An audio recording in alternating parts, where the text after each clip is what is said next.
Assalamualaikum warahmatullahi wabarakatuh. Bismillahirrahmanirrahim. Alhamdulillahi rabbil alamin.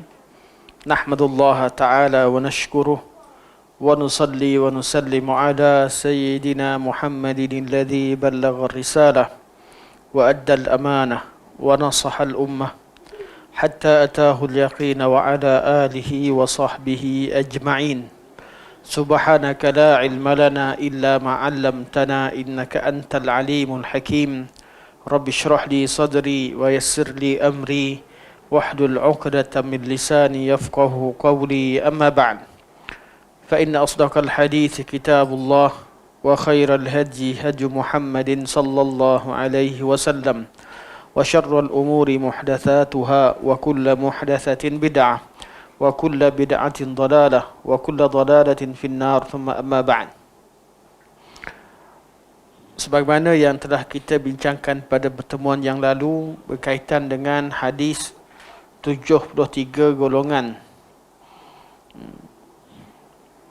kita dah maklum bahawa hadis ini merujuk kepada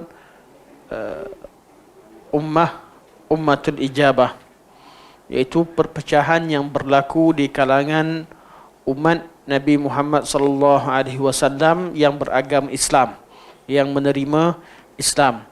Jadi kalau ada kumpulan yang mendakwa diri mereka sebagai Muslim tetapi mereka hakikatnya terkeluar daripada Islam, mereka bukan daripada kelompok 73 ini, mereka daripada kelompok luar daripada 73. Apabila ada di kalangan mereka yang dihukumkan sebagai kufur atau kafir atau orang yang bukan beragama Islam, kita tahu bahawa kumpulan-kumpulan yang menidakkan hadis perpecahan umat ini ada dua kelompok utama, iaitu kelompok pertama yang cuba menyatakan bahawa semua agama itu sama. Mereka ini bukan orang Islam. Mereka tidak mengakui kekufuran sebagai kufur dan tidak mengakui orang kafir sebagai kafir. Wajib bagi seorang mukmin menghukumkan suatu kufur itu sebagai kufur dan menghukumkan orang kafir dengan nas itu sebagai kafir.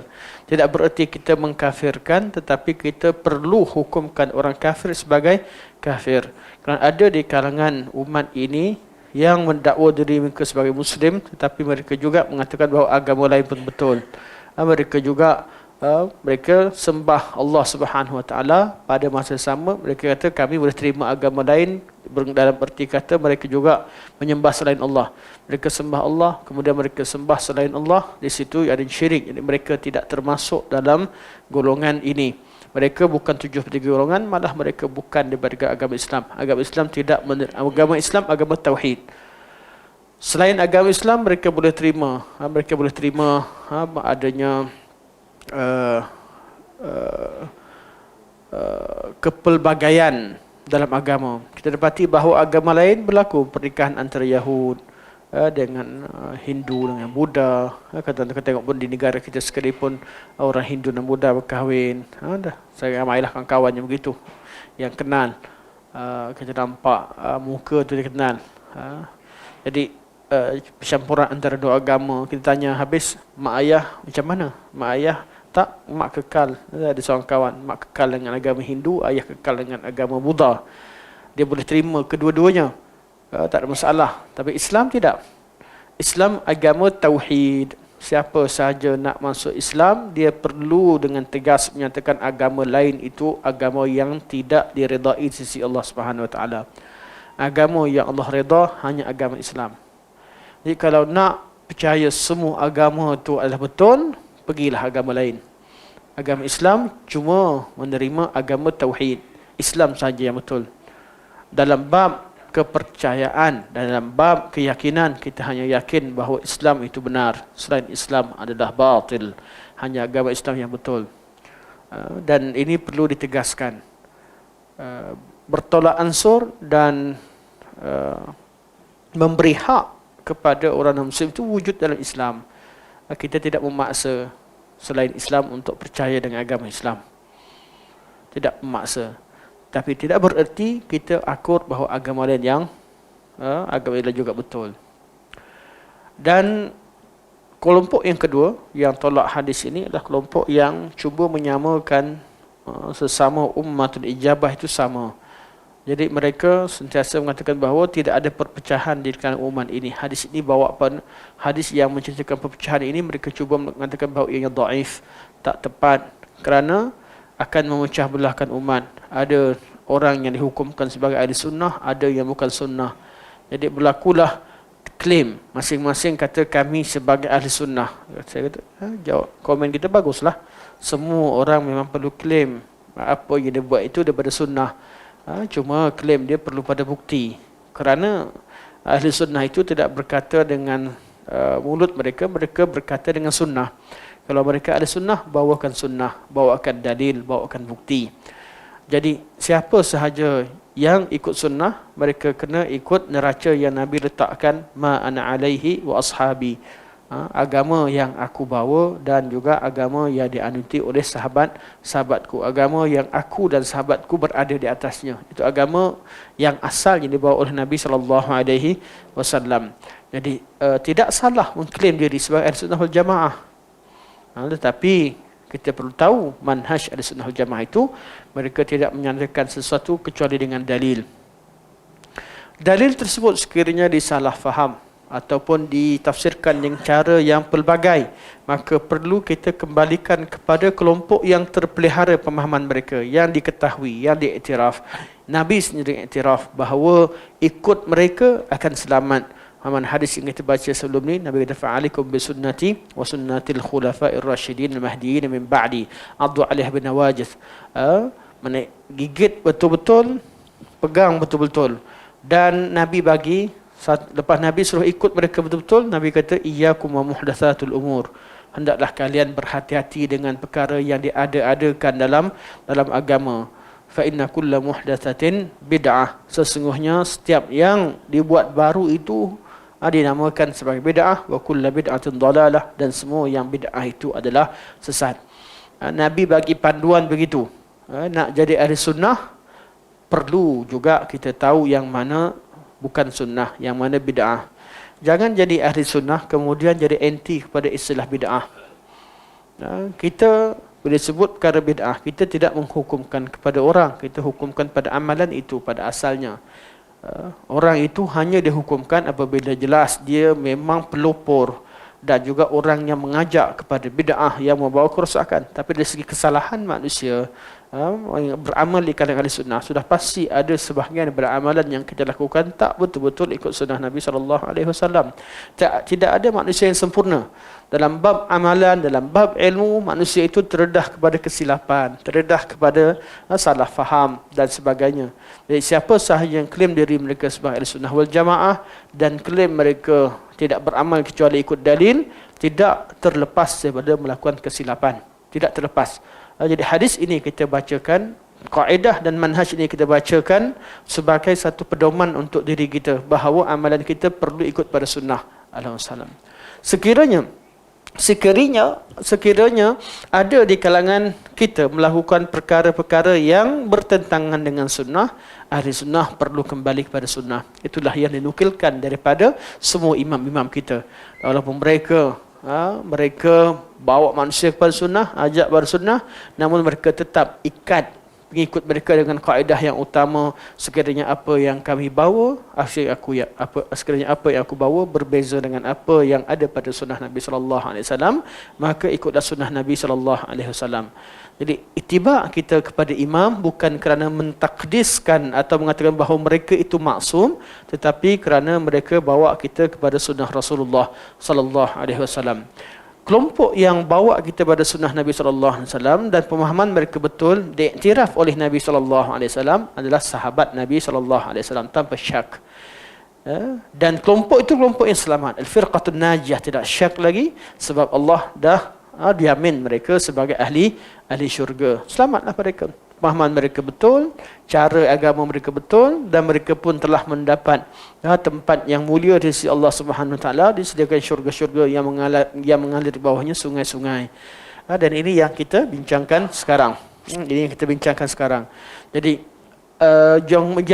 yang menolak hadis perpecahan umat ini, secara umumnya adalah golongan yang cuba sama ada golongan yang liberal yang memang terima semua sekali betul, liberal dalam sehingga menyamakan semua agama, juga golongan yang liberal dalam bab menyatakan bahawa semua orang Islam itu sama. Sehingga apabila mereka cerita tentang usul dalam agama ini, usul sunnah, mereka bawakan dalam percakapan mereka usul Islam itu sendiri.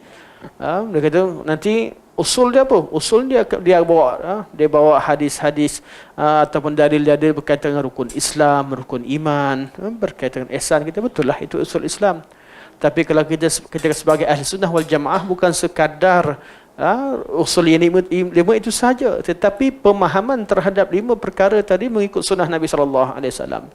Sama-sama beriman dengan Allah, tetapi dalam pendetilannya betul-betul ikut tidak apa yang tercatat berkait yang Allah Subhanahu sampaikan Al-Quranul Karim. Sama-sama beriman bahawa Allah itu wujud, ada persamaan. Sama-sama beriman bahawa Allah itu mengetahui, Allah mendengar dan sebagainya. Ada yang hanya terima Allah wujud. Ahli sunnah bukan sekadar beriman dengan kewujudan Allah dan kekuasaan Allah, tapi mereka lebih daripada itu. Mereka ikut sunnah Nabi pada tiap-tiap perkara yang disebutkan dalam sunnah Nabi SAW. Walaupun mereka bukanlah orang yang paling tahu dari segi pendetilannya, kerana di kalangan mereka ada orang awam yang tidak menghafal semua ayat Quran, tak hafal semua hadis Nabi SAW. Tapi prinsip mereka, kalau Quran sebut, kalau hadis sahih, kami terima. Mereka ada manhaj.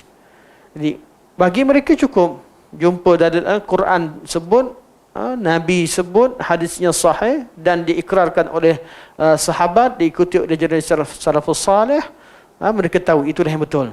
Kerana manhaj mereka betul. Tidak bererti orang ahli sunnah itu alim semua sekali. Tidak. Hatta di kalangan sahabat Nabi SAW ada yang alim, ada yang kurang daripada yang lain. Walaupun mereka lah yang paling alim di kalangan umat ini, namun sesama mereka juga ada tingkatan ilmu yang berbeza dengan antara satu sama lain. Jadi kalau baca tentang hadis begini dan cerita tentang Islam, cerita tentang sunnah, kita perlu adanya sifat izzah. Cerita Islam, kita ada sifat izzah, kita bangga bahawa Islam adalah agama yang betul. Cerita tentang sunnah, kita kena sifat izzah, bahawa akidah ahli sunnah adalah akidah yang betul. Jangan rasa gerun di depan orang-orang yang cuba menafikan sunnah Nabi SAW. Sehingga kita bertolak ansur. Kita cuba untuk mengambil tempat dan diberikan tempat. Biarlah kita bertegas di atas prinsip sunnah Nabi SAW, walaupun kita tidak diberikan keduniaan. Kalau nak pilih dunia, pergi berniaga betul-betul. Mungkin dapat rezeki, mungkin Allah Subhanahu Wa Taala tangguhkan rezeki.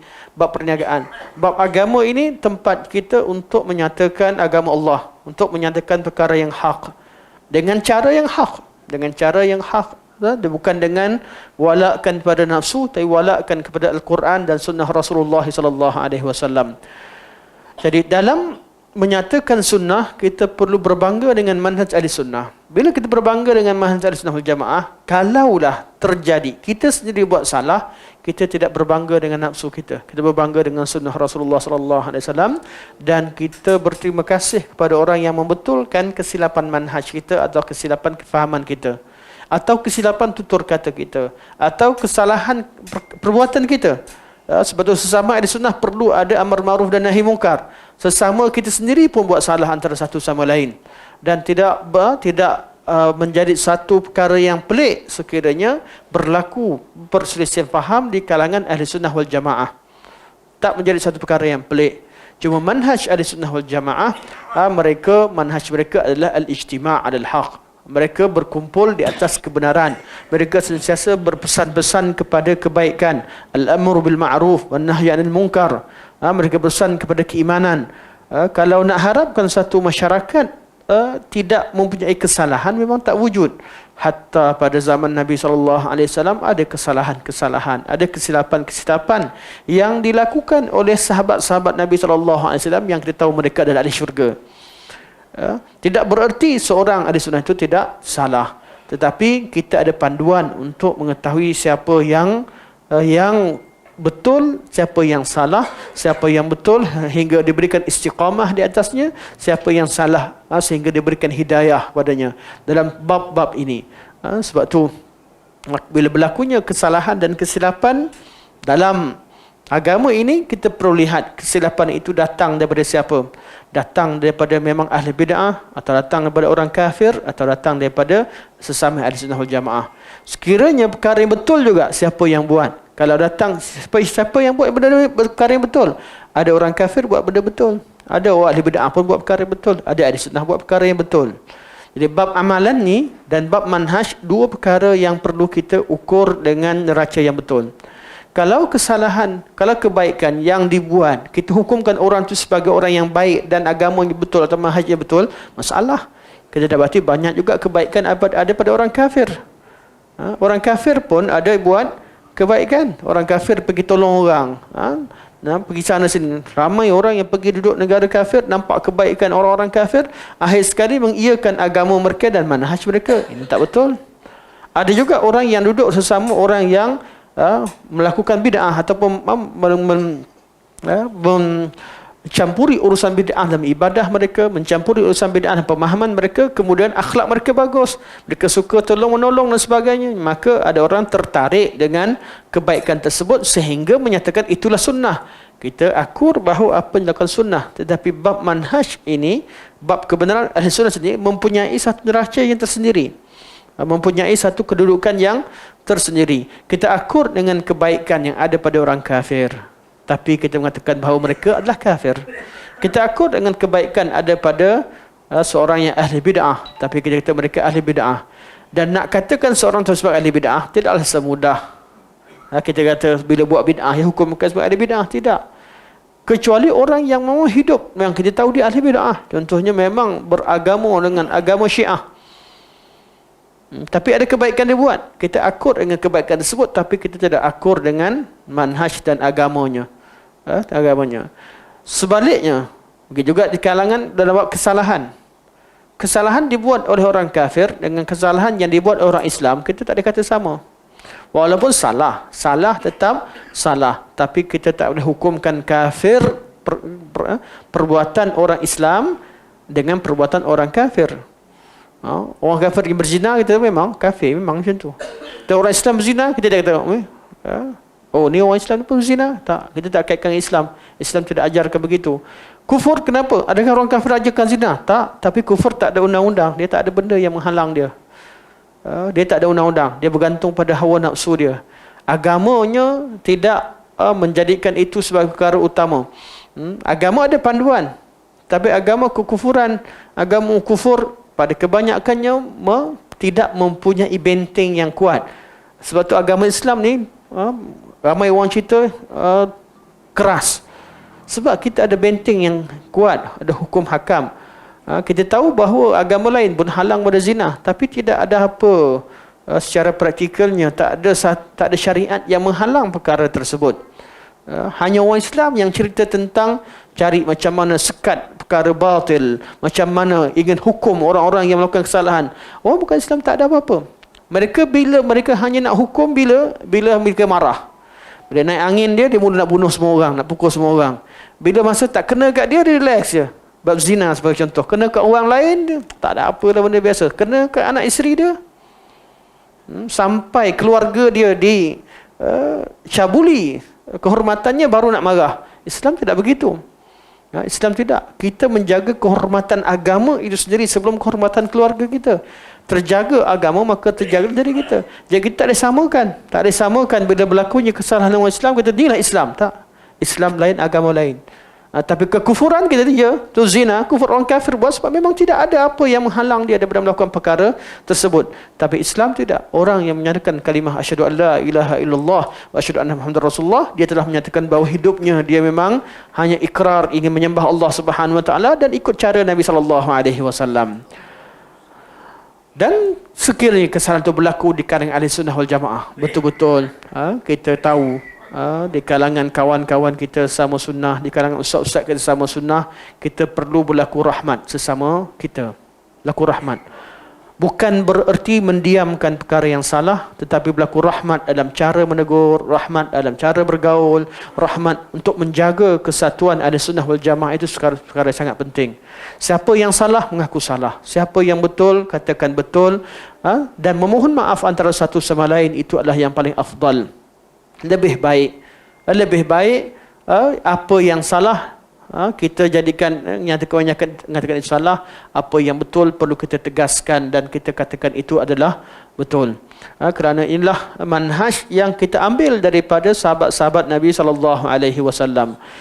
Kita nampak sahabat Nabi pernah kena tegur dengan Nabi sallallahu alaihi wasallam. Ada sahabat Nabi ditegur oleh sahabat yang lain, dan perkara itu tidak menjadikan mereka melenting dan marah, tetapi mereka akut dengan kesilapan. Jadi bab perkara ini bab berkaitan dengan cara sahabat beragama, cara mereka menerima teguran dalam agama, itu perlu kita perhatikan. Okey. Tengok pada hadis ataupun athar daripada Abdullah bin Mas'ud radhiyallahu anhu. Kata Syekh muka surat 196. Alangkah indahnya kata-kata Abdullah bin Mas'ud ketika beliau berkata, itu pada muka surat 196 pada perenggan terakhir, perenggan bawah sekali. Man kana minkum mustannan falyastanna biman qad mat fa innal hayya la tu'manu alayhi al-fitnah. Ulaika ashabu Muhammadin sallallahu alaihi wasallam kanu afdala hadhihi al-ummah abarraha quluban wa a'maqaha ilman wa aqallaha takallufan qaumun ikhtarahumullah li suhbati nabiyhi wa iqamati dinihi fa'rafu lahum qadrahum فاعرفوا لهم فضلهم واتبعوهم في آثارهم وتمسكوا بما استطعتم من أخلاقهم ودينهم فإنهم كانوا على الهدى المستقيم. Kata Syekh, man kana minkum mustannan, sesiapa dari kalangan kamu hendak mencari sunnah atau nak mencari orang yang untuk diikuti. Kita kadang-kadang nak buat sesuatu, kita takut. Kita nak buat, kita memang nak ikut sunnah Nabi sallallahu alaihi wasallam. Dah baca hadis dah, faham dah. Tapi tak ada pun orang faham macam aku. Kan? Aku dah faham macam ni dah, tapi tengok tak ada orang amalkan macam tu. Ada tak rasa syak? Ada rasa syak. Kita baca ayat Quran, baca hadis macam betul dah. Kita faham. Tapi tak ada pula orang faham macam kita sebelum ni. Kita jadi bangga ke jadi teragak-agak. Kita jadi teragak-agak, betul ke yang aku faham ni? Kita faham macam ni batal, tengok orang tu relax, tak batal, kita akan jadi agak-agak. Contohnya kata atau kita tak batal, orang tu pula pergi wudu. Itu dalam bab fiqh lah yang jelas. Sama juga kefahaman agama. Kerana kita baca Al-Quran, baca hadis, kita faham satu benda. Tapi kenapa tak ada ustaz-ustaz cerita pasal ni? Kenapa tak ada syekh-syekh cerita? Kenapa kitab tak cerita? Benda ni akan jadi perkara yang kita perlukan kepada orang sebelum kita telah menyatakannya. Jadi kalau kita nak cari role model ataupun orang yang ikut pada sunnah Nabi sallallahu alaihi wasallam, nak cari contoh, kata Ibnu Mas'ud, man kana mustannan falyastanna biman qad mat, maka ikutilah role model daripada orang yang telah meninggal. Siapa telah meninggal? Sahabat ke atau semua yang dah meninggal? Dia dah meninggal ramai.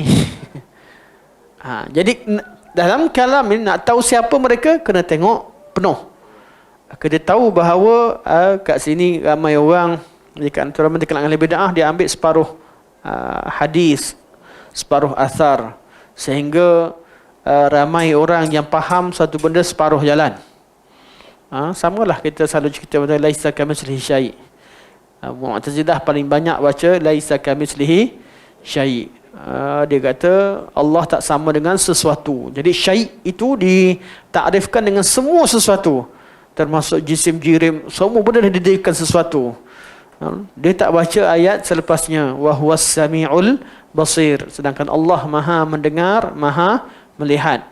Akhirnya dia menafikan sifat dengan baca ayat separuh. Sama juga di kalangan ahli bid'ah yang menemplak ahli sunnah wal jamaah dalam bab sifat qurb. Nak tengok video kemarin Tengok kejap lah.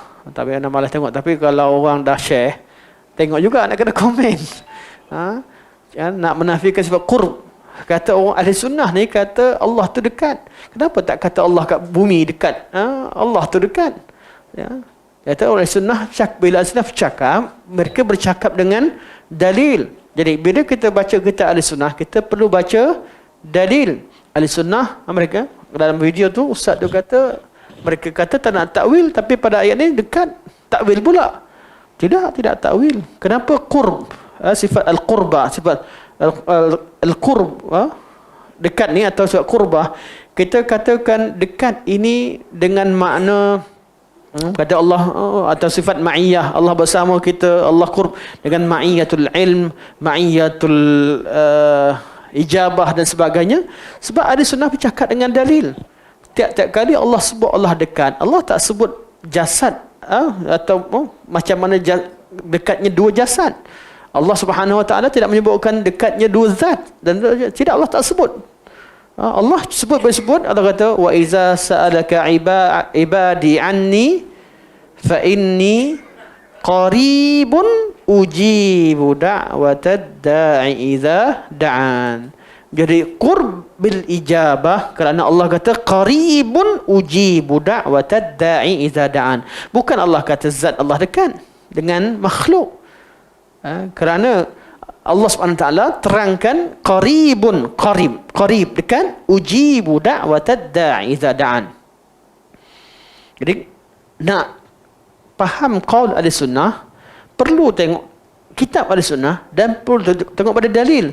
Kita mengatakan bahawa tidak ada satu perkara yang diungkapkan dalam kitab akidah kecuali dengan dalil. Sebab tu mereka kata qurbul ijabah, dekat kerana Allah mengistijabkan doa, melazimkan Allah mendengar, Allah melihat, Allah mengetahui. Itu dah qurb, sifat Allah dekat. Ahli bid'ah bawa lagi wa nahnu aqrabu ilaihim min hablil warid.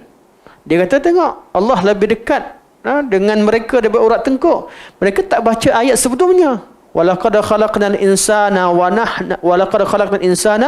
na'lamu tuwaswisu bihi nafsuh. Kami ciptakan manusia dan kami mengetahui apa yang ada, tuwaswisu bihi nafsuh, apa yang ada dalam dada mereka. Baru Allah kata wa nahnu aqrabu ilaihi min hablil warid, dan kami lebih dekat dari mereka daripada urat tengkuk. Memanglah Allah tahu yang ada kat hati. Jadi kita kata qurb kat situ, qurb bil ilmi. Kerana Allah kata wa na'lamu tuwaswisu bihi nafsuh. Jadi adakah takwil? Nak namakan apa namalah. Kita pemahaman kita bukan faham ikut kaedah. Kaedah yang ada dalam Ahlussunnah wal Jamaah adalah yang diambil daripada dalil. Jadi macam mana kalau ada kemusykilan, ada orang kata ada muskil lah. Takwil kita takwil, pedulikan dulu kaedah. Balik semula daripada dalil. Dalilnya Allah menyatakan begitu. Sama juga hadis Nabi SAW bila Nabi kata maritu, bila Allah kata dalam satu hadis kursi, maritu walam ta'udni, aku sakit, kenapa kamu tidak ziarah? Mereka potong kat situ. Kata Allah sakit, ni nak dengan zahir. Tak, ada hujung dia. Bila sahabat kata, macam mana aku ziarah kamu sedangkan kamu Rabbul Alamin? Allah kata fa inna fulanan marida falam ta'udhu. Fulan tu sakit tapi kamu tak pergi ziarah. Jadi dalam asar, dalam hadis, kita kena tengok secara penuh. Sama juga hadis ataupun ayat Quran berkaitan sifat muqabalah. Sifat muqabalah. Bila cerita Allah memperolok-olokkan hamba kita, orang yang memperolokkan agama Allah Subhanahu Wa Taala. Allah Subhanahu Wa Taala menipu orang yang menipu agama, cuba menipu hamba Allah Subhanahu Wa Taala. Itu kena baca dengan penuh, tak ada masalah. Kita katakan sifat-sifat muqabalah, kita tak ada baca separuh, kena baca penuh. Hadis-hadis dan dalil begitu demikian. Jadi kaedahnya, kalau antum jumpa mana-mana dalil daripada ahli bid'ah untuk menyatakan ataupun mengiyakan bid'ah mereka, bawa dalil yang sama, baca dengan penuh. Ini kalam Ibn Taimiyah rahimahullah. Syekh Islam kata, dalil untuk menjawab segala syubhah berkaitan dengan Al-Quran dan As-Sunnah adalah dengan merujuk kepada dalil itu sendiri. Kerana Allah Subhanahu Wa Taala tidak akan membiarkan kalamnya boleh dipermainkan. Allah Subhanahu Wa Taala menerangkan, kerana Al-Quran ni menerangkan segala perkara, tapi secara mujmal. Ada perkara, kebanyakan apa yang Quran sebut secara mujmal, ada yang secara mufassal. Tidak banyak masalah yang Quran detailkan, seperti ayat faraid.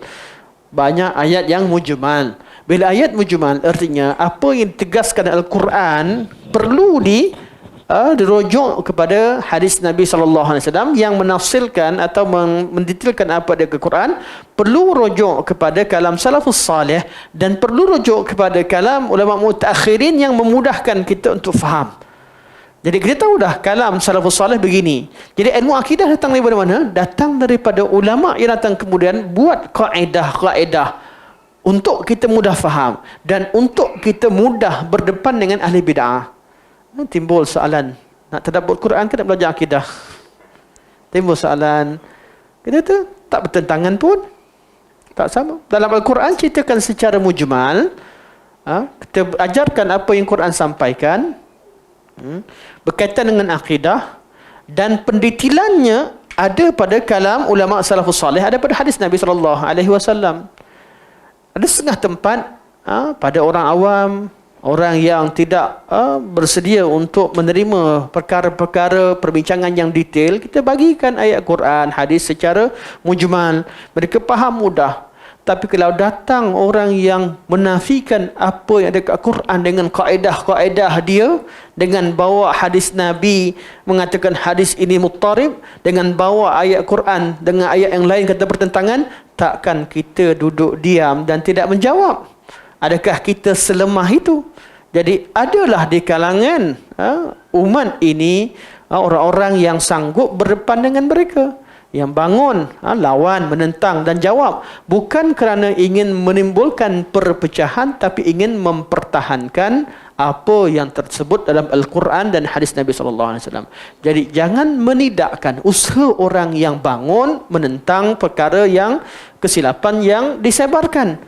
Pada masa yang sama, kita juga tidak menafikan kepentingan dan sangat penting mentadabburi Al-Quranul Karim. Jangan pula bila berlaku isu sikit, tak nak, yang satu tak nak pergi belajar tadabbur, dah mula burukkan tadabbur, yang tadabbur tak nak belajar akidah. Jangan. Jangan.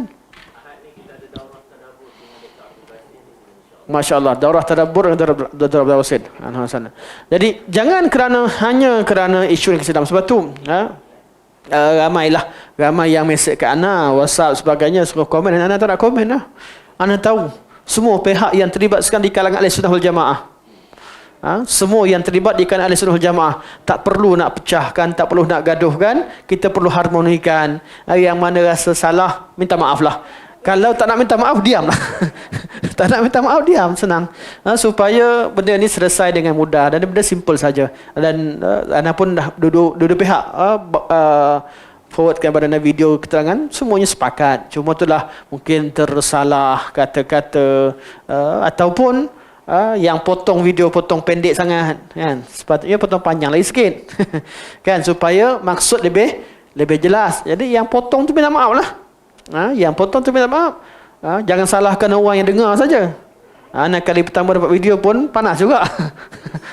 Kita dengar macam tu je, rasa macam mana boleh macam ni. Tapi bila dengar keterangan balik, faham. Maksudnya jangan sibukkan dengan perdebatan, jangan sibukkan. Betul lah, untuk orang awam memang tak sesuai lah. Itu pun yang kita benda yang sama. Kita tak nak masyarakat awam yang banyak lagi benda yang lebih basic, lebih asas. Mereka tak boleh bezakan antara sunnah dengan bid'ah, tak boleh bezakan antara dan tauhid uluhiyah sendiri pun bermasalah. Kadang-kadang kita nak bawa sampai perkara yang detail dalam asma' wa sifat dan sebagainya. Kita tahu bahawa tauhid yang utama itu sifat tauhid al-uluhiyah. Benda sama. Tetapi perlu kepada rahman, perlu kepada tegur-menegur dengan perkara yang baik, dengan cara yang baik. Dan anda yakin sebenarnya tak apa-apa. InsyaAllah semoga Allah SWT selesaikan isu dengan baik, insyaAllah. Yang pentingnya jangan disebabkan isu ukhuwah itu tercalar. biasalah, salah ni biasalah akan berlaku. Bila-bila masa je. Kadang-kadang berlaku antara A dengan B, kadang-kadang C dengan D, kadang-kadang yang baik berkawan pula bergaduh. Kadang-kadang yang bergaduh pula berkawan. Walaupun kita tak sama politik. Tapi bab bergaduh berkawan tu ada. Dalam politik tu dia melibatkan benda yang melibatkan kuasa. Kita melibatkan sunnah Nabi SAW. Mereka boleh bersatu kerana kuasa. Kita lebih baiklah bersatu kerana sunnah Nabi SAW. Tahu yang mana betul salah, sebarkan. Yang betulnya bagaimana.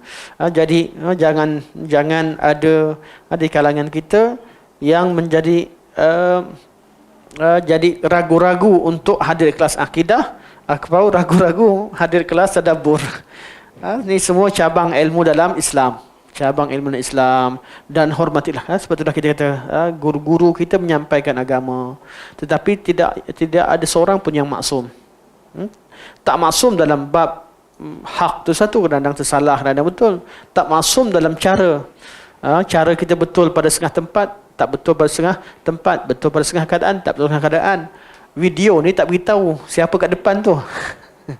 Video ni kita tak jumpa siapa kat depan. Kadang-kadang yang depan kat mana, siapa audiensnya dan macam mana. Jadi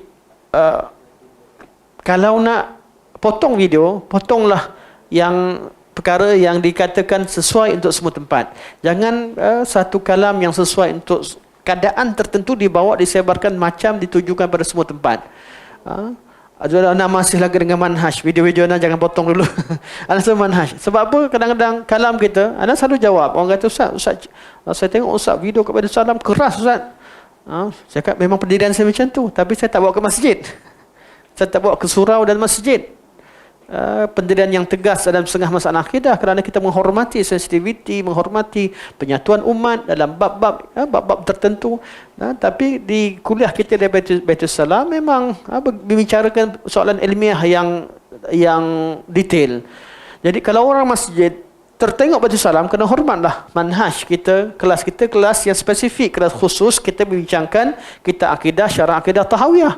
Dan itulah yang penulis kata. Takkan saya nak tukarkan teks dia pada apa yang saya nak, ikut sesuai pada penonton. Tak boleh. Kita kena terangkan apa yang ada.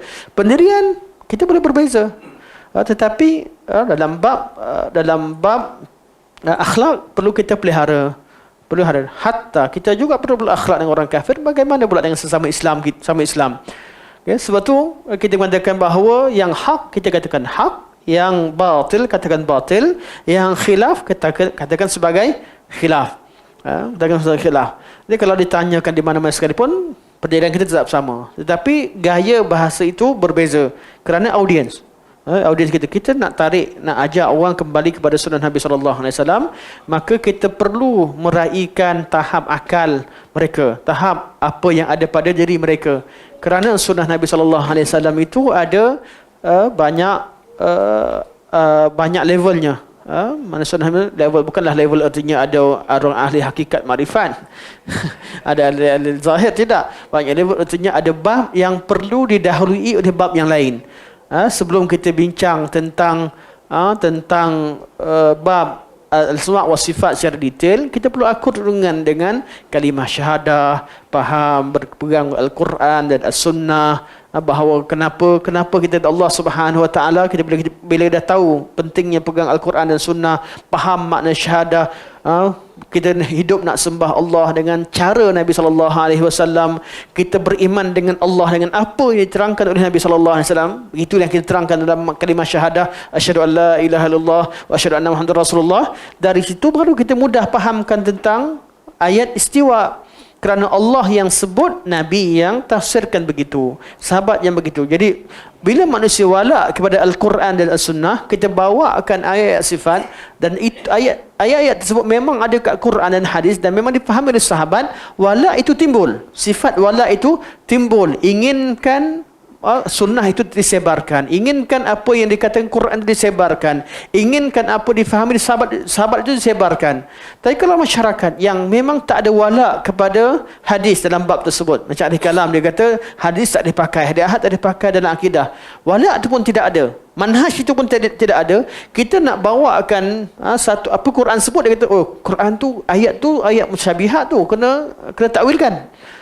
Begitu keadaannya. Jadi nak tak nak kita perlu meraihkan. Sebelum cerita pada bab yang satu perkara, kita perlu tengok yang mana perkara yang lebih mendasar untuk kita sampaikan kepada masyarakat. Kalau begitu keadaannya tak sesuai lah untuk ayat-ayat sifat yang mendalam, kita bawa ke masjid-masjid dan ke surau-surau orang awam yang memang hadir nak solat. Dia dengar kuliah pun sebab duduklah antara maghrib dan isyak. Jadi datang tu berubah-ubah orang lain. Kalau kita di kalangan kita, dia dalam Baitul Salam, siapa yang baru kita kenal. Nak tahu siapa kenal, tanya nama. Kata bila mula tanya nama, maksudnya baru sebab kita nak kenal, nak berkenalan sebagainya, kita kenal audiens kita.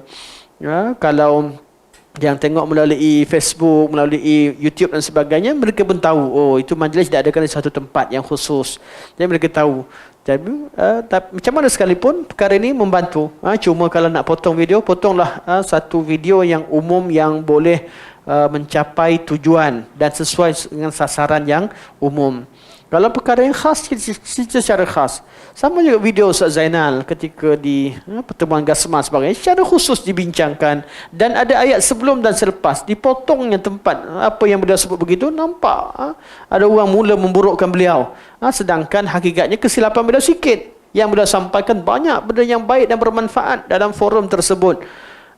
Dan dalam bab motong ni, orang yang potong-potong ni dia...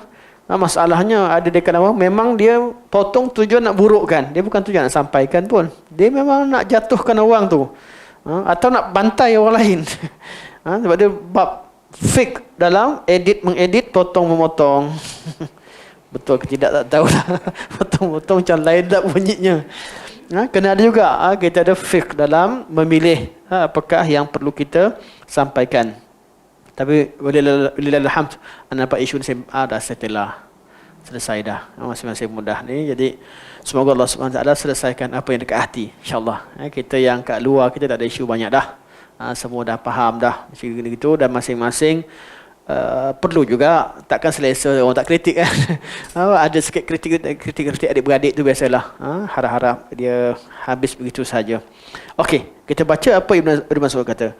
Man kana minkum mustannan, sesiapa yang ingin mencari idola atau sunnah, mencari siapa yang nak diikuti, falyastanna biman qad mat, maka hendaklah diikut. Falyastanna itu falyaqtadi. Sunnah sama arti dengan qudwah. Laqad kana lakum fi rasulillahi uswatun hasanah. Uswah, qudwah, dan juga sunnah. Man kana minkum mustannan, barang siapa di kalangan kalian yang ingin mencari, yang menjadikan seorang sebagai sunnah, jadi orang yang nak diikuti, falyastanna biman qad mat, maka ikutlah jejak langkah siapa yang dah mati. Siapa mereka? Sebelum dia sebut, dia kata fa innal hayya la tu'manu alaihi fitnah, sesungguhnya orang yang hidup tidak aman daripada berlaku fitnah kepada dirinya. Ulaika, sebelum nak syarahkan, kita habiskan dulu. Ulaika, mereka adalah ashabu Muhammadin sallallahu alaihi wasallam. Mereka adalah sahabat-sahabat Nabi Muhammad sallallahu alaihi wasallam. Jadi Abdullah bin Mas'ud sedang berbicara dengan tabi'in. Bicara dengan tabi'in, itu orang-orang Islam yang datang selepas zaman Nabi SAW. Sahabat orang Islam yang ada pada zaman Nabi SAW, yang belajar dan bertemu dengan Nabi SAW. Tabi'in siapa? Orang Islam yang datang selepas kewafatan Nabi SAW. Atau kita kata orang yang jumpa dan belajar daripada sahabat Nabi SAW. Atau bahasa yang lain, orang yang datang selepas Nabi wafat. Tak sempat jumpa Nabi, tapi sempat jumpa orang yang hidup dengan Nabi SAW. Jadi jarak mereka dekat. Jadi Abdullah bin Mas'ud, sahabat Nabi SAW. Abdullah bin Mas'ud antara sahabat Nabi yang bukan kanak-kanak, tapi belia ketika zaman Nabi SAW. Abdullah bin Mas'ud tak termasuk dengan abadilah yang 4. Abdullah yang 4 orang yang banyak riwayatkan hadis, Abdullah bin Umar, Abdullah bin Ammar, Abdullah bin Abbas, dan Abdullah bin siapa seorang lagi? Zubair. 4 orang. Abdullah bin Mas'ud remaja dah. Bukan remaja, dah pemuda pada zaman Nabi sallallahu alaihi wasallam. Malah orang yang paling antara yang paling awal masuk Islam. Antara dia ada banyak qaul kata orang yang ke-6 masuk Islam. Orang-orang yang awal. Jadi dah masuk Islam sejak zaman remajanya ketika di Mekah. Sampai ke Madinah dah jadi pemuda dan dah kahwin pada zaman Nabi sallallahu alaihi wasallam. Tak sama dengan Abdillah yang lain. Sebab tu jadi beliau pun meninggal awal tahun 30-an, tahun 30 berapa Hijrah, antum cek balik, anda terlupa. Tapi jarak masa 30 lebih sebelum berlakunya fitnah pembunuhan Sayyidina Uthman bin Affan.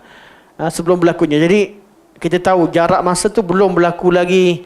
Sebelum ni belum lagi berlakunya orang menipu hadis sebagainya. Asar ni sebutkan pada zaman tu. Jadi beliau pesan awal dah kalau nak ikut. Sebelum ni bukan cerita lepas berlakunya perang Jamal ke, berlakunya perang Siffin ke, perang Siffin, ataupun pernah sebelum berlakunya perselisihan dalam Khalifah Uthman, tak. Abdullah bin Mas'ud meninggal tak silap anda ketika tahun Amwas, tak silap, antara yang awal lah, mana 30 lebih. Anda kena cek balik dari segi tahun, tapi dari segi tepatnya, tapi 30 lebih begitu. Jadi jarak beliau dengan Nabi tak jauh. Dan tabi'in yang sedang dibicara, yang beliau sedang berdepan juga, bukanlah tabi'in yang kecil, tabi'in yang di kalangan kibar tabi'in, kibar tabi'in. Jadi maksud beliau siapa? Ulaika ashabu Muhammad sallallahu alaihi wasallam, sahabat Nabi sallallahu alaihi wasallam. Abdullah bin Mas'ud pun sahabat. Tetapi beliau nak cerita apa? Kami yang hidup ni berkemungkinan masih lagi terdedah, masih terdedah dengan fitnah. Ujian. Fitnah ni ujian. Walaupun Abdullah bin Mas'ud orang paling faqih. Selepas sahabat yang 4, Abdullah bin Mas'ud yang 4 antara yang faqih. Bersama dengan Mu'adz bin Jabal, satu level sahabat-sahabat yang fuqaha'us sahabah. Tetapi beliau menyatakan bahawa kalau nak ikut betul-betul, jadi idola yang kita nak pegang betul, ikut yang dah meninggal. Jangan ta'assub dan jadi fans yang ta'assub dengan orang masih hidup. Yang masih hidup ni, walaupun sahabat beliau kata jangan ikut. Jangan jadikan sebagai ikut-ikut sebab nak belajar sebagainya, tapi yang jadikan ikut betul-betul, ikut orang yang dah meninggal dan dah selamat. Allah katakan manhaj mereka selamat. Siapa? Sahabat. Ulaika ashabu Muhammadin sallallahu alaihi wasallam. Sahabat Nabi. Sahabat Nabi yang kata, suruh tengok sahabat Nabi yang dah meninggal. Bolehlah cerita tentang Mus'ab bin Umair. Tak ada masalah. Tak ada masalah. Sahabat Nabi meninggal dalam keadaan beriman pada Allah Subhanahu wa taala, dalam jihad, seorang pemuda yang hebat, seorang yang kaya, korbankan hartanya, tinggalkan hartanya untuk Islam sehingga meninggal ketika jihad, ketika dalam perang Uhud. Kainnya, kita tahu bahawa kainnya tidak cukup untuk tutup seluruh badan kerana beliau tinggalkan kekayaannya di Makkah Al-Mukarramah, hanya bawa apa yang ada. Dan jadi kisahnya tak bawa apa. Tapi kalau kita ambil yang hidup, siapa? Kata, orang yang paling baik zaman sekarang ustaz sekian dan sekian. Ustaz tu masih lagi hidup. Hari ini dia baik. Semua orang kata dia hero. Tiba-tiba keluar isu pula, ada masalah sekian-sekian. Ada fitnah, boleh berlaku fitnah. Mungkin cerita betul, mungkin cerita salah, tapi masih terdedah kepada fitnah. Orang yang hidup ni, mereka terdedah kepada fitnah. Fitnah ni apa? Ada dua. Sama fitnah syubhat atau syahwat. Dah ajar elok-elok, pergi baca kitab sekian-sekian, rasa elok pula. Tersalah, menerima syubhat. Dia pun pada peringkat awalnya, 5 tahun, 10 tahun awal, 20 tahun awal, Masya Allah, semua orang respect. Tapi jadi masalah lepas dah duduk bergaul dengan kumpulan sekian dan sekian, atau baca kitab sekian dan sekian, terpengaruh dengan sekian-sekian, kemudian berlakulah fitnah terhadap dirinya. Kita dapati ada orang yang dulu cerita dia video lama-lama ke kelas lama-lama okey, kelas kemudian nampak teruk pula, kan, cerita benda pelik-pelik contoh. Jadi orang yang hidup ni tidak aman daripada fitnah syubhat. Juga fitnah syahwat. Berlaku saja orang-orang yang dikatakan baik sebagainya tiba-tiba melakukan kesalahan-kesalahan. Dalam bab tertentu tiba-tiba dapati bahawa menerima rasuah. Tanya-tanya, ya, sebab ada masalah dan sebagainya. Tiba-tiba menipu orang perniagaan. Tiba-tiba ini dan itu. Ada saja fitnah. Mungkin betul, mungkin salah. Tapi kita ada fitnah tu, ujian tu sentiasa berlaku. Kalau dah meninggal, sejarahnya memang semua dah elok, ikutlah insya-Allah. Orang yang dah meninggal ni aman daripada fitnah. Cuma kalam Ibnu Mas'ud tadi, beliau fokuskan kepada sahabat Nabi sallallahu alaihi wasallam. Kerana beliau sendiri sebut, ulaika ashabu Muhammadin sallallahu alaihi wasallam. Cuma beliau berikan illah. Beliau beritahu bahawa sebabnya kenapa? Sebab orang yang hidup ini masih terdedah kepada fitnah. Kanu afdal hadhil ummah. Mereka ini adalah sebaik-baik umat ini. Tidak syak lagi. Sahabat Nabi kata khairukum qarni. Thumma alladhina yalunahum, thumma alladhina yalunahum. Sebaik-baik kurun, sebaik-baik generasi adalah generasiku. Kurun ni sama ada merujuk generasi Nabi, itu generasi yang sempat jumpa Nabi, iaitu sahabat, ataupun generasi yang hidup pada zaman Nabi SAW, ataupun generasi kurun yang artinya 100 tahun pertama. 100 tahun pertama di kalangan orang-orang salafus salih. Jadi jangan orang kata macam mana sahabat ke kurun 100. Memang dua-dua ulama tafsirkan dua-dua. Jadi kita tahu yang pentingnya kita dah tahu Al-Quran dan Sunnah dan pemahaman sahabat salafus salih, dan apa yang ada pada zaman kemudian confirm dah ada apa yang dah perkara yang sama yang dah disebutkan oleh pada generasi sebelumnya. Maka paling bagus adalah kita merujuk kepada kalam orang yang sebelum. Kalau kita temukan kalam yang sama dengan kalam orang sebelumnya, kita ihalahkan atau kita isyaratkan pada yang sebelum. Itu lebih tepat. Sama juga penggunaan istilah ahli sunnah wal jamaah bila start digunakan. Jangan pergi letakkan istilah ahli sunnah jamaah yang ada kat dalam NGO di Malaysia ke, inilah ahli sunnah wal jamaah. Tak, sebab dah ada nama ahli sunnah wal jamaah sebelumnya. Kan? Atau pergi rujuk kepada universiti sekian dan sekian. Tak, sebab dah ada istilah ahli sunnah wal jamaah sebelum wujud universiti.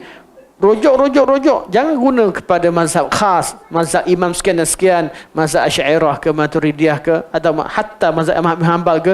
Kita tahu benda ni memang kita tak nafikan apa yang disampaikan ada kaitan dengan sunnah. Tapi kita kena rujuk kepada kalimah pertama yang menggunakan istilah tersebut yang dirujuk, iaitu mereka gunakan istilah ahli sunnah wal jamaah untuk merujuk kepada sahabat Nabi sallallahu alaihi wasallam dan orang-orang yang mengikuti mereka. Jadi jumpa dulu tempat yang selamat kita berpegang kat mana? Al-jamaah sahabat Nabi sallallahu alaihi wasallam. Kemudian baru orang yang ikut jejak mereka. Mereka ahli sunnah wal jamaah. Tapi kalau letakkan ada orang takrifkan ahli sunnah wal jamaah sebagai al-Asy'ariyah dan al-Maturidiyah seperti banyak yang disebutkan sekarang. Macam mana dengan generasi sebelumnya? Katakanlah ada kesilapan yang kat sini, atau apa yang ada kat sini berbeza dengan ada yang sebelumnya, siapa dipersalahkan? Adakah agama kita suruh ikut sini, kemudian kata yang ni tak salah, tak sama dengan dulu? Masalahnya sekarang apa yang dibawa oleh imam ni tidak berbeza dengan apa yang ada pada zaman sahabat. Kalau betul lah begitu keadaannya tanpa ada perselisihan, tak ada masalah.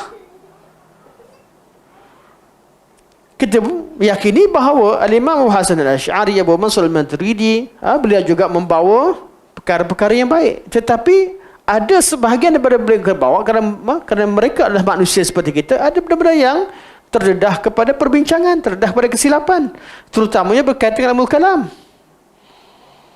Alat yang mereka gunakan untuk mengukur kebenaran dalam masalah sifat. Jadi masalah yang begini kita tak kaitkan dengan pada manhaj itu wala bukan pada sunnah Nabi sallallahu alaihi wasallam. Sebab itu perlu rujuk kepada asal.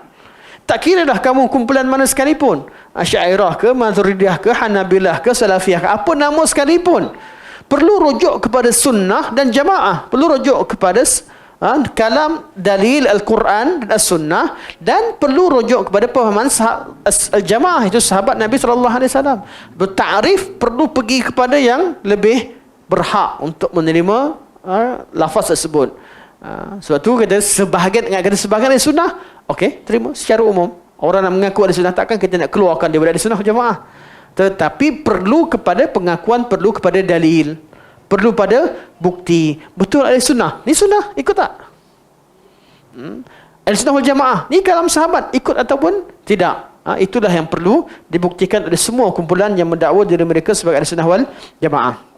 Fa innal hayya la tu'manu alaihi fitnah. Sesungguhnya orang yang hidup tidak aman ke atas mereka fitnah. Ulaika ashabu Muhammadin sallallahu alaihi wasallam. Orang yang selamat tadi ialah sahabat Nabi sallallahu alaihi wasallam. Kanu afdala hadhil ummah. Kanu afdala hadhil ummah, mereka adalah umat yang terbaik. Umat yang terbaik. Wa abarraha quluban, dan hati yang paling baik. Paling baik. Satu-satunya generasi yang Allah SWT ceritakan tentang isi hati mereka adalah sahabat Nabi SAW. Allah bukan sekadar mengiyakan apa yang mereka lakukan, tapi Allah mengiyakan isi hati mereka. Dan ayat yang kita baca ulang-ulang balik, Allah yang sebut radhiyallahu anhum wa radu an. Bab redha ni siapa tahu? Redha ni kita boleh senyum dengan Nana, contoh kan? Tapi setuju ke tak setuju 100%. Kan hari ni dalam hati kata, ya Ustaz, ya kan? Tapi ambil hatilah. Kalau tegur, kalau lawan masa ni pula kan nak minum susah pula. Nak masa muka kan? Kita tahu. Tapi isi hati hanya Allah yang tahu. Dan Allah yang sebutkan isi mereka. Mereka tolong sahabat-sahabat yang lain ikhlas, walaupun mereka susah, mereka sayang satu sama lain. Allah kata Muhammadur Rasulullah walladzina ma'ahu asyidda'u 'alal kuffar ruhama'a bainahum. Mereka berkasih sayang satu sama lain. Ini ayat yang tolak oleh Syiah, kata sahabat itu bermusuh-musuh. Tak, sahabat ni Allah beritahu mereka sentiasa merahmati dan sangat sayang pada orang lain. Jadi tafsiran sahabat kadang-kadang berlaku tegas dengan sahabat yang lain, bukan kerana permusuhan, tapi kerana sifat ruhama bainahum. Kadang-kadang kita nampak ada sahabat kata, pancung dia ya Rasulullah, dia ni munafik. Bukan kerana benci, tapi kerana ruhama. Tapi mereka syiddah, mereka ada sifat syiddah kepada orang kafir, asyidda'u 'alal kuffar ruhama bainahum. Jadi bila ada orang yang buat perangai kafir depan mereka, mereka syadid, tapi mereka kerana mereka sebab rahmat Islam, tak nak ada orang kafir masuk di celah-celah orang Islam. Sifat syiddah dengan kuffar dan rahmah di kalangan Islam sangat perlu. Sangat perlu. Ini namanya al-wala dan al-barra. Wala dengan Islam, barra dengan kekufuran, dengan orang-orang kafir. Jadi bila adanya kebaikan dengan orang kafir, kita tidak wala pada bab agama mereka. Tapi bab dunia tak ada kaitan kafir Islam. Ada orang kata bab dunia, jadi kita orang kafir ni kita kena apa? Kita kena barra dengan mereka. Habis macam mana buat? Pergi ketuk dia punya berhala. Tak boleh. Dia akan bawa kepada perpecahan. Lainlah kalau dah berlaku macam Fatu Makkah, memang negara dah berubah jadi negara Islam, orang kafir semua ditawan, dah situ tak dibenarkan undang-undang Makkah, itu ketoklah, betul-betul pecahkan berhala. Tapi dalam keadaan negara sedang menerima dan undang-undang memberikan kelonggaran, memberikan bertolak ansur sebagainya, kita tak boleh bertindak dengan bawa dalil bagaimana sahabat pecahkan berhala di Kaabah. Kita perlu tengok pada keadaan. Zaman Nabi kat Mekah dulu, Nabi tak pecahkan berhala. Sehingga dah berlaku Fathu Makkah dan Allah SWT melarang mereka masuk ke tanah haram, dan tanah haram perlu disucikan. Ketika itu baru dipecahkan. Ada tempat yang boleh dipecahkan. Jangan pula jadi orang yang liberal, tak pecahkan langsung. Dah tentu memang situ bukan tempat ibadah dia, dia bina sebagainya, dan memang kerajaan dah arahkan, dah sebagai pegawai JKR, pecahkan je lah. Memang dah kena pindahkan, dah kena pecahkan. Itu terpulanglah. Atau nak pindahkan, bagi mereka pindahkanlah ke tempat lain. Tapi kalau dah ni perlu bertindak ikut pada suasana dan tempat. Yang penting kita tetap mengikut kepada kemaslahatan. Itu ikut pada undang-undang. Okey, jadi sahabat ni abarraha quluban, mereka yang paling bersih hati mereka, paling baik hati mereka dengan iktiraf kepada Allah Subhanahu Wa Taala. Wa a'maquha ilman, dan orang yang paling alim ilmu mereka. Kenapa? Kerana dua sebab utama. Sebab pertama, mereka Al-Quran diturunkan kepada mereka. Quran turunkan kepada Rasulullah dengan hajat dan keperluan mereka. Allah SWT turunkan Quran untuk diterangkan pada mereka. Jadi mereka nampak, mereka jumpa Nabi SAW, mereka tahu situasi dan zaman asbab nuzul dan sesuatu pada umat pada ketika itu, dan segala yang kita cari, ilmu asbab nuzul ke, ilmu berkaitan dengan keadaan sahabat ketika itu, ahwal mukhatabin, semuanya tak perlu mereka belajar, kita yang kena kaji. Mereka dah tahu tak perlu apa. Jadi mereka ada di zaman tanzil. Yang kedua, Quran diturunkan dalam bahasa Arab, dan mereka lah orang yang paling fasih dalam bahasa Arab. Dua sebab ini menjadikan pemahaman mereka lebih sempurna berbanding dengan kita. Apatah lagi ditambah dengan Nabi yang fahamkan mereka. Yang utamalah. Cuma kita kata dalam Muhammad Nas, ada orang kata tak ada pun dalil Nabi beritahu kat dia orang, tak ada orang baca Nabi dah meninggal baru dia orang hafal ayat Quran. Ada macam-macam lah, bantah kita tak. Kalau macam tu kita tinggalkan dua utama. Pertama, Quran turun pada zaman mereka dan mereka tahu segala ahwal yang berlaku ketika Quran diturunkan, dan yang kedua diturunkan dalam bahasa mereka, dan Allah merujuk kepada penggunaan mereka. Quranan Arabian, Quran dalam bahasa Arab merujuk kepada penggunaan mereka. Kalau kita guna mungkin salah. Saya baru ni pergi kat Sabah. Baru balik pagi tadi. Ke Sabah, tengok kita beratur nak masuk immigration dekat Sabah nak masuk ni, ada di panggil dan flyers ke bukan flyers, yang banner sebelah tu dia tulis ada bahasa Inggeris, ada bahasa Arab. Jadi diguna istilah pegawai immigration sebagai dhabitul hijrah. Dhabitul hijrah lah, mana polis al-hijrah betul hijrah. Peliknya. Kalau dalam di Saudi ke di Mesir ke, kita jumpa perkataan jawazan, dipanggil itu muwazzaf al-jawazan, al-muwazzaf. Pelik. Dan ambil gambar penggunaan baru. Tapi dia fikir balik, entah orang terjemah salah. Ada terfikir kan yang terjemah salah. Mula rasa terpegunlah istilah baru. Tapi macam pelik sikit, sebab tak pernah dengar. Cek balik, memang ada setengah negara gunakan istilah dhabitul hijrah. Rupanya muwazzaf jawazan atau idarin fil jawazan ni ada juga istilah dhabitul hijrah. Jadi terimalah. Kita terima. Penggunaan berbeza. Bahasa ada tapi tak digunakan.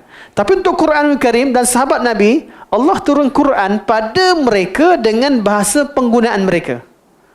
Mereka tak perlu pergi rujuk kamus mana-mana, tak payah. Memang apa yang mereka gunakan itulah yang Allah SWT gunakan. Perbezaan mereka hanya sedikit. Kadang-kadang kabilah ni ada istilah khas, khas. Untuk tahu lebih detail lagi penggunaan, sikit saja. Tapi mereka ada, semua mereka sahabat. Semua mereka adalah sahabat. Ibn Abbas tak pernah faham arti fatir samawati wal fatara. Kemudian dengar dua orang badui bergaduh. Dia faham. Tapi bukan arti dia tak faham. Dia faham Allah cipta. Tapi maksudnya cipta yang mula-mula sekali buat, dia baru faham betul-betul. Tapi tidak menafikan bahawa yang berlaku juga di kalangan generasi zaman salafus salih. Jadi bahasa mereka dirujuk. Wa a'maquha ilman, dan mereka yang paling mendalam ilmunya. Tak payah dengar ilmu ahli kalam. Ahli kalam dia tak faham apa-apa. Dia tak gunakan bahasa Arab sebagai rujukan. Dia gunakan formula Aristotle. Jadi formula ni tak ada kaitan dengan Islam pun. Ada susah cerita lama tak ada kaitan. Uruf Islam dan apa yang Al-Quran turunkan perlu difahami ikut apa yang sahabat faham. Bukan Sahabat dah turun kat Quran, kat sahabat, mereka dah faham, dah hidup selama beratus tahun, dah agama Allah dah kan. Tiba-tiba nak dibetulkan dengan cara fikir Aristotle, pening kepala. Pantun Melayu cuba terjemahkan bahasa Inggeris. Siapa pandai terjemahkan pantun dalam bahasa Inggeris? Kalau bagi Hana boleh sponsor. Terjemahkan pantun-pantun dengan segala. Kita takkan boleh terjemahkan semua perkara. Kalaulah guna uslub Aristotle untuk fahami uslub Arab, macam mana nak faham? Tak semua benda dengan logik. Bahasa itu mereka faham. Allah turun kepada mereka. Mereka faham begitu. Dan mereka iakan dengan kalam mereka. Perlu difahami. Kita jangan pula, ada orang kata, berakit-rakit ke hulu. Berakit-rakit ke hulu. Berenang-renang ke tepian. Bersakit-sakit dahulu, bersenang-senang kemudian. Terjemahkan dalam bahasa Arab. Saya selalu dapat, macam mana nak buat? Lamanya saya nak terjemah. Ustaz duduk kat Madinah lama. Cakap tak ada. Bukan masalah bukan tak ada terjemah. Tapi macam mana nak terjemahkan? Okey, siapa bahasa Inggeris ini? Macam bahasa Inggeris. Terjemahkan bahasa Inggeris. Kerja kan pening. Sama juga. Kalau banyak syekh-syekh, banyak guna syair sangat cakap, Syekh, aku tak faham syair. Mudah. Senang. Bukan sebab kita tak faham. Sama beberapa kali benar terjemah. Anda cakap tak faham. Senang apa? Kita nak terjemahkan tu bukan sebab kita tak faham teks tu. Tapi nak sampaikan maksud tu kita jadi terkial-kial macam kita pula tak faham. Sebab apa? Sebab ada benda yang khusus. Sebab tu anak saya cakap dengan masyayikh, bila masyayikh pada minta terjemah lah, beberapa kali terjemah, jangan guna syair banyak. Istidlal dengan syair bukan sebab kita tak faham. Tetapi sebab banyak benda yang kita perlu suaikan. Dia cakap dengan syair Arab, memang kita faham pun maksud dia, tapi kadang-kadang uslub tu berbeza. Bahkan kita yang terjemah spontan ni nak cari perkataan pening. Buat malu depan orang awam. Tengok, saya tak faham. Terjemah syair pun tak boleh.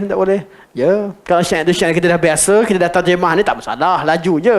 Tapi keluar syair yang kita tak pernah dengar, kena faham dan sebagainya. Betul, uslub itu perlu diraikan. Tapi kan cakap orang Melayu, tuan-tuan, makin banyak pantun makin bagus ke tidak?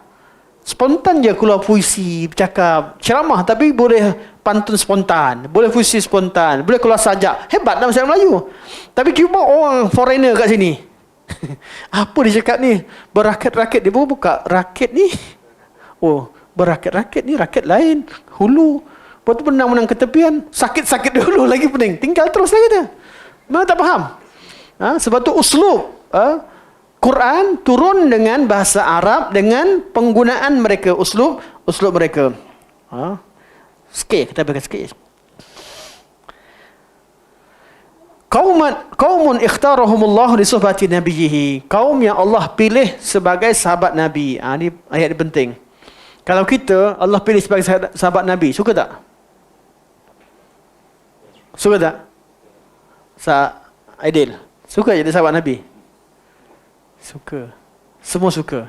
Tapi tengok balik perangai kita, takut. Kan? Perangai kita dengan perangai sahabat. Malah Ana pernah borak dengan Ustaz Ma'ad di kuis dulu di masa kat Madinah. Seronok jadi sahabat Nabi, seronok. Lah. Jadi jumpa Nabi, hidup zaman Nabi, Masya Allah, jadi sahabat, orang yang paling mulia. Kita buat baik macam sekarang pun takkan sama dengan Nabi Muhammad, sahabat Nabi SAW. Nabi kata, la anfaqa ahadukum misla uhudin zahaban. Kalau kamu, salah seorang kepada kamu, menafkahkan harta seperti banyak Uhud, emas sekalipun, emas banyak Uhud sekalipun, ma balagha nasifahum wala ma balagha muddahum wala nasifah, tak sampai pun macam satu cupak yang mereka bagi dengan ataupun separuh, pahala tak sama. Fadilat yang Allah janjikan sama, tapi untuk orangnya lain. Fadilat yang berbeza kerana kedudukan mereka di sisi Allah Subhanahu Wa Taala, kerana susahnya mereka zaman tersebut. Zaman kita, perangai kita lebih dekat dengan perangai sahabat ke dengan perangai yang orang sahabat marah? Tengok perangai balik, ya Rabbi. Kan, sahabat Nabi. Kadang-kadang kalau kita ni lambat bangun subuh, ada ke sahabat Nabi bangun lambat macam tu selalu? Tak ada. Sahabat Nabi sanggup bila diisyarkan jihad, sanggup keluarkan semua benda, menangis sebab apa? Tak ada benda yang dinafkahkan. Kita menangis sebab tersalah masuk duit. Tanpa sekarang terfikir-fikir, kenapa aku bagi 50 itu? Kan? Sebenarnya nak keluarkan yang lain, kenapa? Lain kali sediakan duit kecil siap-siap. Maka kita nak bagi kecil je. Tak sama. Abu Bakar ambil semua harta. Abu Bakar orang miskin, orang kaya. Umar, sahabat yang ada harta, dibawa separuh pada hartanya. Tak berapa kaya. Bawa separuh. Abu Bakar bawa semua sekali. Orang kaya bukan orang miskin. Sahabat Nabi. Ada orang kaya macam tu. Perangai tak sama. Malah perangai orang zaman sekarang banyak sama perangai munafik pada zaman Nabi. Cakap menipu. Pernah menipu? Sahabat tak pernah menipu. Sehingga mereka tak pernah menukilkan kalam menipu. Sahabat Nabi, generasi tersebut tak pernah dinukilkan mereka berdusta. Tak ada. Kalau ada mereka cakap salah, ada takwilan yang ada sebab mereka cakap demikian dan mereka minta maaf dengan Rasulullah sallallahu alaihi wasallam. Hatta ketika Nabi kata Ka'ab siapa? Ka'ab bin Ashraf. Ka'ab bin Ashraf. Ketika Nabi kata siapa yang boleh uruskan Ka'ab bin Ashraf, dia telah menghina Allah dan Rasulnya dan menyakiti Allah dan Rasulnya. Okay. Sahabat yang nak pergi kata, ya Rasulullah, minta izin. Aku nak cakap dengan dia ni, kena buat trik. Mungkin aku menipu. Minta izin dulu. Sebab nak buat trik dalam ketika nak bunuh Ka'ab bin Ashraf. Seorang Yahudi yang mengisytiharkan peperangan dari Rasulullah, yang mengejek sahabat, mengejek isteri-isteri Rasulullah dan isteri-isteri sahabat, membayangkan batang tubuh isteri-isteri sahabat dalam syair-syair dia, memperolokkan sahabat. Sehingga Allah kata, man bi Ka'ab bin Ashraf faqad azallahu wa rasulah. Sahabat nak pergi tunaikan buat misi ni, minta izin dulu. Itu sahabat Nabi SAW. Kalau zaman sekarang ni banyak dah menipu. Perangai ni sama munafik ke sama dengan perangai sahabat? Takut-takut kalau perangai macam ni diutuskan pada zaman sahabat Nabi, tak jadi sahabat. Jadi memang hidup zaman Nabi, tapi tersenarai dengan bukan kumpulan sahabat. Atau perangai Abu Lahab. Kalau dia rasa dia betul, tak mengaku salah. Quran datang ke, hadis datang ke, yang penting kumpulan aku betul. Yang penting aku ni jadi orang puji aku jadi hebat. Ni ramai. Suatu rahman, Allah SWT memilih orang yang sesuai. Pada tiap-tiap kita ni Allah pilih umat akhir zaman, bersyukurlah di atas pilihan tersebut. Allah pilih mereka untuk menjadi sahabat Nabi SAW, dan Allah wa iqamati dinihi, dengan mereka lah terdirinya agama ini, dengan darah mereka lah agama itu sampai pada kita. Kalau mereka tak jihad, mati. Kalaulah mereka tak hijrah di Madinah, tak pergi ke Habasyah, kalau mereka tak meninggal dalam jihad-jihad, agama tak akan sampai pada kita. Dengan darah-darah mereka lah agama sampai pada kita. Ramai di kalangan mereka yang meninggal untuk agama Allah SWT. Fa'rafu lahum fadlahum, kata Ibn Mas'ud, maka kenalilah kelebihan-kelebihan mereka, kenalilah kedudukan dan kelebihan mereka. Wattabi'uhum fi atharihim, dan ikutlah jejak langkah mereka. Watamassaku bimastata'tum min akhlaqihim wa dinihim, dan hendaklah kamu berpegang teguh dengan akhlak mereka dan agama mereka. Beliau dahulukan akhlak dan agama. Akhlak sahabat, inilah yang kita nak belajar.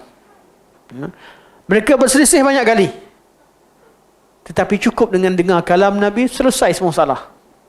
Sahabat Nabi ni khilaf sampai bab nak pancung satu sama lain, bergaduh. Tapi dengar kalam Nabi saja, selesai semua masalah. Tadi nak bunuh, tiba-tiba jadi sahabat yang hanya dengar kalam Nabi SAW. Macam itulah kita. Berbeza macam sekalipun dengar sunnah Nabi akan selesai. فَإِنَّهُمْ كَانُوا عَلَى الْهُدَى الْمُسْتَقِيمِ, atau فَإِنَّهُمْ كَانُوا عَلَى الْهَدْيِ الْمُسْتَقِيمِ. Kalau baca ada hudal mustaqim dan hadi mustaqim, betul-betul. Huda dan hadi. Lebih tepatnya hadi, kerana al-mustaqim, kerana huda lebih diletakkan pada muannas. Tapi kalau mustaqim, berkemungkinan hadi lebih tepat. Sehingga mereka berada di atas petunjuk yang mustaqim, iaitu atas agama Islam. Apa? Mereka dah meninggal dan Allah Subhanahu Wa Taala dah jadikan mereka sebagai generasi yang terbaik. Nabi pun disebut. Jadi itulah orang yang perlu kita ikut. Kenapa ikut sahabat? Bahasa mudahnya, sebab mereka ikut ajaran Nabi betul-betul. Jangan pula kata ikut sahabat. Sahabat maksum ke? Datang kalam macam ni, atau tak apa? Baling dulu.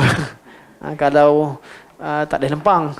Kalau bahasa kita, Bila kita ikut sahabat, sahabat maksum ke? Lempang lempang dia.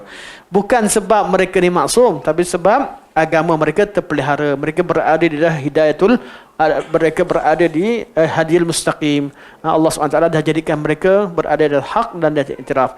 Subhanakallah wa hamdika asyhadu an la ilaha illa anta astaghfiruka wa atubu ilaik. Wa sallallahu ala sayyidina Muhammad wa ala alihi wa sahbihi wa baraka wa sallam. Alhamdulillahirabbil alamin. Wassalamualaikum warahmatullahi wabarakatuh.